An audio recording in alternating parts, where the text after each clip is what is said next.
Class 8 का chapter number 3 है squares and square root. Square का मतलब ही होता है चौकोर, ये बताइए ना। लेकिन मैथ में जो चैप्टर है इसमें स्क्वायर का मतलब जैसे किसी भी नंबर की पावर 2 होना वो स्क्वायर कहलाता है। जैसे 2 की पावर 2 इसे सुपर स्क्रिप्ट कहते हैं। कोई भी नंबर अगर ऊपर लगाया जाए छोटा सा उसे सुपर स्क्रिप्ट कहते हैं। अगर नीचे लगाया जाए इस तरह से, जैसे आपने फार्मूला वाटर का पढ़ा है H2O, इसे सब स्क्रिप्ट कहते हैं। ये H2 पढ़ा जाएगा, लेकिन अगर H के ऊपर 2 लिखा है तो H स्क्वायर पढ़ा जाएगा। ये सुपर स्क्रिप्ट है और ये सब स्क्रिप्ट है। तो अगर सब सुपर स्क्रिप्ट में 2 लिखा हुआ है यानी पावर 2 है तो हम इसके पढ़ते हैं स्क्वायर। क्या पढ़ते हैं? स्क्वायर। और स्क्वायर रूट क्या होता है? स्क्वायर रूट इसे कहते हैं। और जो चैप्टर है squares and square root, square का मतलब हमने समझ लिया कि पावर 2, क्या जैसे कोई भी नंबर है उसकी पावर 2, ये स्क्वायर कहलाएगा, ये स्क्वायर कहलाएगा ना। अगर स्क्वायर रूट क्या होता है? कोई भी नंबर है इसके ऊपर यूँ करके रूट लगा देना, इसे कहते हैं स्क्वायर रूट। अच्छा, स्क्वायर का तो एक ही तरीका है कि किसी भी नंबर की पावर लगा दो 2, वो स्क्वायर हो जाएगा। लेकिन स्क्वायर रूट के 2 तरीके होते हैं। किसी भी नंबर को इसके अंदर लिखो, या वो नंबर जो है उसको x माना हुआ है ना, उसकी पावर 1/2 क्या लगा दो?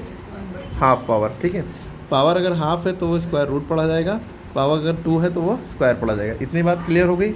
अब जैसे यहाँ पे हमने लिखा जैसे 2 का स्क्वायर, इसका मतलब क्या होता है स्क्वायर का कि 2 को 2 बार मल्टीप्लाई करो, 2 × 2, और 2 × 2 जब करेंगे क्या हो जाएगा? 4। क्लियर। इसी तरह कोई नंबर अगर लिखा है 3 लिखा है इसका स्क्वायर, तो इसका मतलब क्या है? 3 × 3, 3 की पावर 2 का मतलब 3 को 2 बार मल्टीप्लाई करो, ना कि 3 × 2 = 6। ठीक है, 3 × 3 = 9। ठीक, इसी तरह अगर कोई नंबर लिखा है 4, इसकी पावर 2 लिखा है, तो इसका मतलब क्या है? 4 को 4 ही से मल्टीप्लाई करो, ये ना कर दिएगा कि 4 × 2 = 8, 4 × 4 = 16। इसी तरह अगर कोई नंबर लिखा है 5 और 5 की पावर 2, इसका मतलब क्या है? 5 को 5 से मल्टीप्लाई, 5 = 25। ठीक है, इसी तरह कोई नंबर लिखा है 6 की स्क्वायर, 6 की पावर 2 यानी 6 को 6 × 36। इसी तरह कोई नंबर लिखा है 7 का स्क्वायर, तो 7 का स्क्वायर मतलब 7 × 7, 7 × 7 = 49। इसी तरह 8 का स्क्वायर 64, 9 का स्क्वायर 81, 10 का स्क्वायर 100। आप एक सोच रहे होंगे 1 का नहीं लिखा, तो 1 का स्क्वायर देखिएगा, 1 की पावर 2 का मतलब 1 × 1, 1 1 की पावर 100 भी होगी तो भी आंसर 1 आएगा। तो ये सारे स्क्वायर थे। अब एक्चुअल में स्क्वायर जो वर्ड है इसका मतलब तो चौकोर होता है, तो इसका मतलब क्या है? तो 2 का स्क्वायर का मतलब जो 4 आया है, यानी कि 4 डॉट अगर यूँ लगेंगे तो ये पूरा एक चौकोर बनेगा। 3 का स्क्वायर क्या होता है? 9, तो 9 आया है तो ये 3 डॉट बराबर गैप पे यूँ लगेंगे तो ये स्क्वायर कहलाएगा। ठीक है, यूँ करके प्रॉपर स्क्वायर बनेगा। तो ये स्क्वायर का मतलब समझ में आया। अब उसके बाद एक कॉन्सेप्ट है कि perfect square. A natural number is called a perfect square और square number if it is the square of some natural number. कोई भी नंबर, नेचुरल नंबर यानी 1 2 3 4 कोई भी नंबर जो होते हैं वो परफेक्ट स्क्वायर जब कहलाएंगे, यानी उनका परफेक्ट स्क्वायर जब ही बनेगा जब वो किसी के स्क्वायर हो। जैसे ये 9 हमारा एक नेचुरल नंबर है, ये किसी का स्क्वायर है। देखिए 3 का स्क्वायर है 9, 3 का स्क्वायर है 9, तो 9 जो है ये हमारा परफेक्ट स्क्वायर बनेगा। इसी तरह 16 जो है किसी का स्क्वायर है, किसका स्क्वायर है? 4 का। तो 16 के नाम से जो 4 डॉट लगेंगे तो ये परफेक्ट स्क्वायर बनेगा। 5 का स्क्वायर है, 5 के 25 आ रहा है, तो ये 25 जो है किसका स्क्वायर है? 5 का। तो ये परफेक्ट स्क्वायर है। तो ये जो नंबर है 4 9 16 25 36 49 और 8 8 64, 9 9 81, 10 10 100 और 11 11 121, 12 12 144, 13 13 169, है ना। इस तरह से चलता चलाएगा अप टू 7। ये सारे नंबर क्या कहलाते हैं? परफेक्ट स्क्वायर कहलाते हैं। क्लियर हो गई बात। उसके बाद आपकी बुक में जो कॉन्सेप्ट है वो ये है कि कोई how to check a number is perfect square और नॉट। कोई भी नंबर कैसे चेक करें कि परफेक्ट स्क्वायर है या नहीं, तो वो जो नंबर है उसके प्राइम फैक्टर कर लिए। 36 का पूछा गया कि परफेक्ट स्क्वायर है कि नहीं, तो उसके इस तरह से प्राइम फैक्टर कर लिए। प्राइम फैक्टर करने आते हैं, हाँ, जिसे आप धोखे से एलसीएम कहते हैं। एलसीएम, हाँ, एलसीएम इसे नहीं, एलसीएम 2 नंबर का एक साथ किया जाता है। अलग अलग भी होता है, लेकिन जब सिंगल नंबर है तो वो फैक्टर कहला रहा है, एलसीएम नहीं कहलाएगा। 2 18 था 36, 2 9 था 18, 3 3 था 9, 3 1 था 3, पता ही है। तो ये जो सारे नंबर आए 2 × 3 × 3 ये जो है उतार लिया।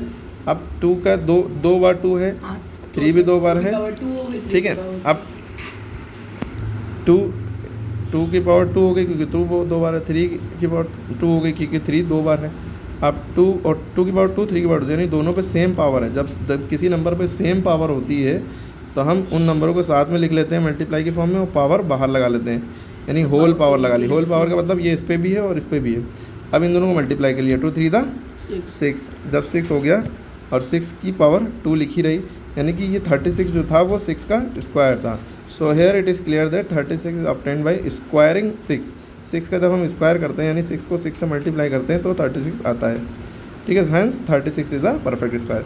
आपको एग्जाम में आएगा तो इस तरह से करके देना पड़ेगा, वरना आप स्क्वायर रूट मेथड से भी कर सकते हैं कि आपने ये जो नंबर निकले हैं दो का एक पेयर, 2 का एक पेयर, 2 का एक पेयर 2 निकला, 3 का एक पेयर 3 निकला, 2 3 था 6, बस 6 कर देंगे। 6 हाँ स्क्वायर है, 6 आ रहा है यानी परफेक्ट स्क्वायर है 36, ठीक है। 6 का जो प्रॉपर्टी लिखी है ये वो प्रॉपर्टी वो ट्रिक है जो ये बताती है कोई नंबर परफेक्ट स्क्वायर होगा कि नहीं होगा, देख के ही हम बता दें। कोई नंबर परफेक्ट स्क्वायर है कि नहीं है देख के ही हम बता दें। तो उसकी ट्रिक ये है कि उनके लास्ट में ये नंबर होना चाहिए, या तो 0 हो या 1 हो या 4 5 6 9, यानी कि देखिए लास्ट डिजिट यानी यूनिट डिजिट में 9 5 6 9 ये तो दिखा है, इनमें से कुछ होगा तो वो परफेक्ट स्क्वायर होगा, ठीक है। ये देखिए हमने ये बात लिखी है। परफेक्ट स्क्वायर की ट्रिक क्या है कि लास्ट डिजिट में आपको 0 1 4 5 6 9 होना दिखना चाहिए, ठीक है। अब जैसे हमने 289 देखा, 289 में देखिए 9 है, ठीक है, 9 है तो ये परफेक्ट स्क्वायर है। वो भला ही किसका है 17 का है, ये किसका है, लेकिन आपको बता दिया आपने ये परफेक्ट स्क्वायर है। 225 देखिए 5 आता है इन नंबरों में, तो 5 है किसी नंबर के लास्ट में, चाहे वो जितना बड़ा भी नंबर हो वो परफेक्ट स्क्वायर बनेगा, भले ही 15 का हो चाहिए। किसी नंबर के लास्ट में 4 है, नहीं दिया है 4 होगा तो परफेक्ट स्क्वायर है। किसी नंबर के लास्ट में 1 है जैसे 81 तो वो परफेक्ट स्क्वायर है 981, ठीक है, वरना वो किसी का स्क्वायर ही होगा। किसी नंबर के बीच में 0 है यानी 2 0 हैं तो वो भी परफेक्ट स्क्वायर है, जैसे 2 0 हैं तो ये भी परफेक्ट स्क्वायर है। कौन सा नंबर परफेक्ट स्क्वायर नहीं है देखते ही हम कैसे बताएंगे, जिस नंबर के लास्ट में 2 3 7 8 आए, 2 3 7 8 इन 4 नंबरों में कोई एक नंबर होगा किसी भी बड़े से बड़े नंबर में, तो वो परफेक्ट स्क्वायर नहीं है। क्या ट्रिक क्या है, not perfect square, not perfect square. कौन नंबर परफेक्ट स्क्वायर नहीं है जिसके लास्ट में 2 3 7 8 हो, ठीक है। जैसे कोई नंबर लिए 2 1 9 7 2 6 7, अब देखिए लास्ट में क्या आ रहा है 7, तो ये परफेक्ट स्क्वायर नहीं है, यानी किसी भी ये कोई ऐसे नंबर का स्क्वायर नहीं है जिसको उसी से मल्टीप्लाई करो ये नंबर आ जाए।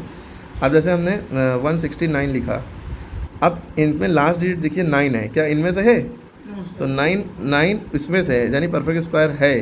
तो ये 169 किसी का स्क्वायर है, 13 का स्क्वायर होता है, ठीक है, यानी कि 13 का स्क्वायर है 169, तो ये 169 परफेक्ट स्क्वायर है क्योंकि ये 13 का स्क्वायर है। यानी कि 13 को अगर हम 13 से मल्टीप्लाई करेंगे तो हमें क्या मिल जाएगा 169 मिल जाएगा। क्लियर हो गई बात।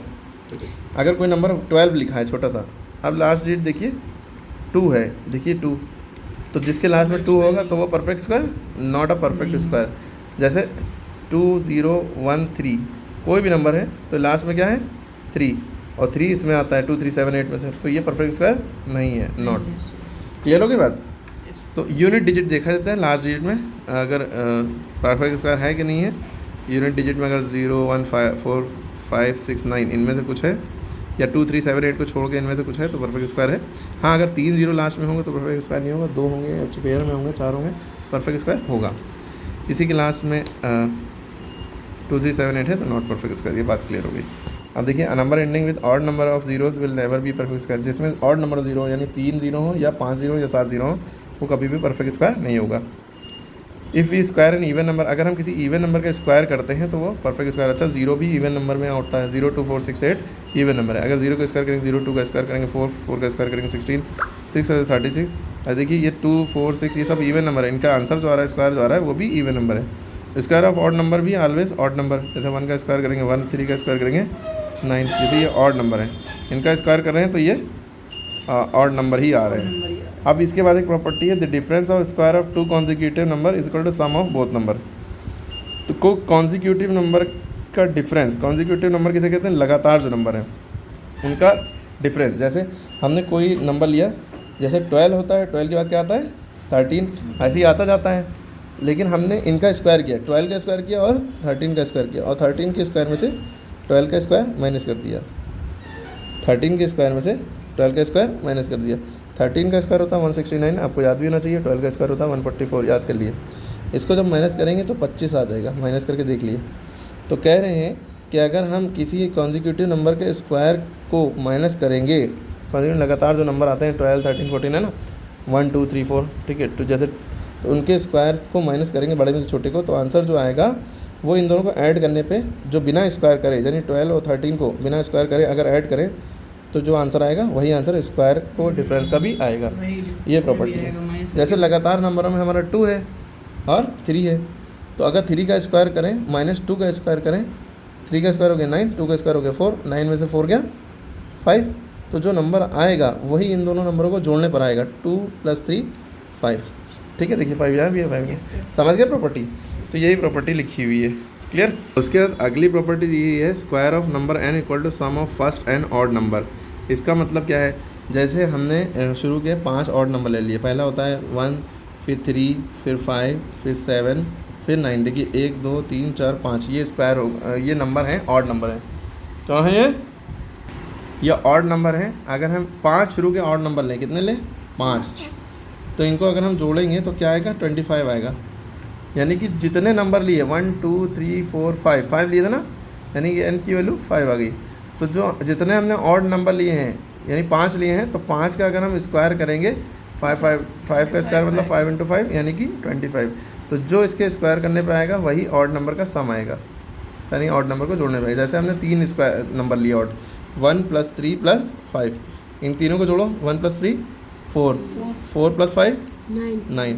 तो कितने ऑड नंबर है 1, 2, 3, 3 ऑड नंबर है, 3 का स्क्वायर करोगे 9 है, 3 3 9 है ना। क्लियर हो गई, ये भी प्रॉपर्टी समझ में आ गई। हाँ, उसके बाद अगली प्रॉपर्टी है, the total count of number lying between n² and n + 1 का स्क्वायर इज़ 2n। ये कहने का मतलब देखने में तो बड़ा टफ लगता है। n² का मतलब कोई भी नंबर ले लिया हमने, और n + 1 का मतलब उसके एक नंबर आगे ले लिया, फिर उनका स्क्वायर कर लिया। तो इन दोनों के बीच में जो नंबरों का डिफरेंस होगा, जितने नंबर का फ़र्क होगा, वो पहले नंबर के डबल कर दो, उसके बराबर होगा। क्या कहने का मतलब है समझिए। जैसे हमने कोई नंबर लिया है n = 5, कोई नंबर हमने ले लिया 5, ठीक है, और n + 1 यानी कि n + 1 यानी कि 5 + 1, अगला नंबर है 5 + 1 यानी 6 हो गया। यानी कि पहला नंबर हमने 5 लिया, दूसरा नंबर 6। कैसे n और n + 1 के टर्म में समझे। तो अब इनका स्क्वायर किया, 5 का स्क्वायर 25, 5 का स्क्वायर 25, 6 का स्क्वायर 36। अब 25 और 36 के बीच का डिफरेंस क्या है, 25 से 36 के बीच में कौन कौन नंबर आते हैं, 26, 27, 28, 29, 30, ऐसे करके 35। अब जितने भी ये नंबर आ रहे हैं, अगर हम इसका डबल करें, 5 का जो पहला जो नंबर लिया था उसका हम डबल करें, यानी 2 से मल्टीप्लाई करें उसको, कितना आएगा 10। तो ये टोटल 10 नंबर होंगे।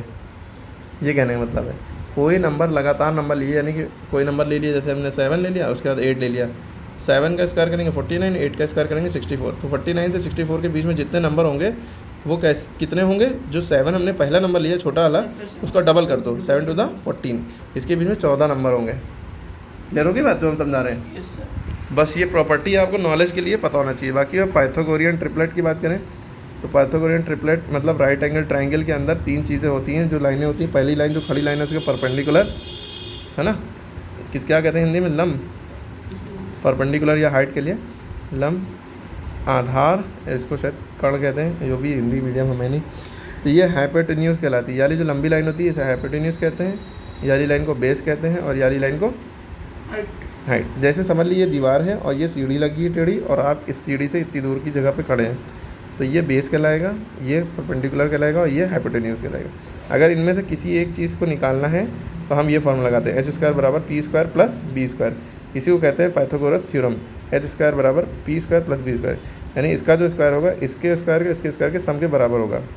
जैसे 5, 3, 4 दिया है, तो h जो है हमने 5 मान ली, 5 का स्क्वायर 25, इसको 3 मान लिया, इसको 4 मान लिया, ठीक है, 3 का स्क्वायर 9 और 4 का स्क्वायर। अब इन 16 और 9 को जोड़ेंगे 25 ही आएगा। तो 5, 3, 4 जो है पाइथागोरियन ट्रिपलेट कराएंगे। अब ये कैसे फाइंड करे जाते हैं नेक्स्ट वीडियो में हम दिखाते हैं, उसके बाद ये एक्सरसाइज भी बताते हैं क्योंकि बहुत बड़ा हो गया है। तो पार्ट 1 देखना ज़रूरी है अगर पार्ट 2 समझना है। पार्ट 2 में है क्या, what will be the unit digit of the square. अगर हम इसका स्क्वायर करेंगे, यूनिट डिजिट ये 1 का स्क्वायर करेंगे तो 1 ही आएगा, 5 का स्क्वायर करेंगे 25, 25 का लास्ट डिजिट 5 है तो आंसर 5 हो गया यूनिट डिजिट। 17 है, 7 का स्क्वायर करेंगे 7 7 49, 49 में लास्ट डिजिट क्या है 9, 8 8 द 64, आखिरी में 4 है तो 4, 5 है तो 25, 5, 9 9 31 1, 9 9 31 1, 7 7 49 9, लास्ट डिजिट आएगा आंसर। ठीक है, कह रहे हैं following number are obviously not perfect square. Reason, तो रीज़न ये देना है कि जिसमें last odd number of zeros होंगे तो वो परफेक्ट स्क्वायर नहीं है, और ये नॉट परफेक्ट स्क्वायर है, तो जिसके लास्ट में 2 3 7 8 होता है वो भी परफेक्ट स्क्वायर नहीं होते, लेकिन इसमें तो इवन नंबर ऑफ जीरोज हैं। ठीक है, तो बस ऐसे ही समझ लेंगे, लास्ट डिजिट 2 3 7 8 वाला मसला है, और जिसके लास्ट में 2 3 7 8 में से होगा तो वो परफेक्ट स्क्वायर नहीं है। ये लिखेंगे द नंबर हैविंग 2 3 और 7 8 2 3 7 8 on its at its last digit, then that number is not a perfect square। 2 3 7 8 में 8 भी आता है, 2 3 7 8 में 2 भी आता है, 2 3 7 8 में 6 नहीं आता, तो ये परफेक्ट स्क्वायर नहीं है। लेकिन इसका भी रीज़न देना पड़ेगा। हाँ, जिसका रीज़न इस लॉजिक से नहीं क्लियर हो रहा है उसके लिए आपको प्राइम फैक्टर करना पड़ेगा। कैसे किया था आपने प्राइम फैक्टर, इस तरह से। अगर फिर स्क्वायर ऐसे नहीं बनना है लास्ट में तो वो नॉट अ परफेक्ट स्क्वायर। ठीक है, क्लियर हो गया, ऐसे भी बता सकते हैं।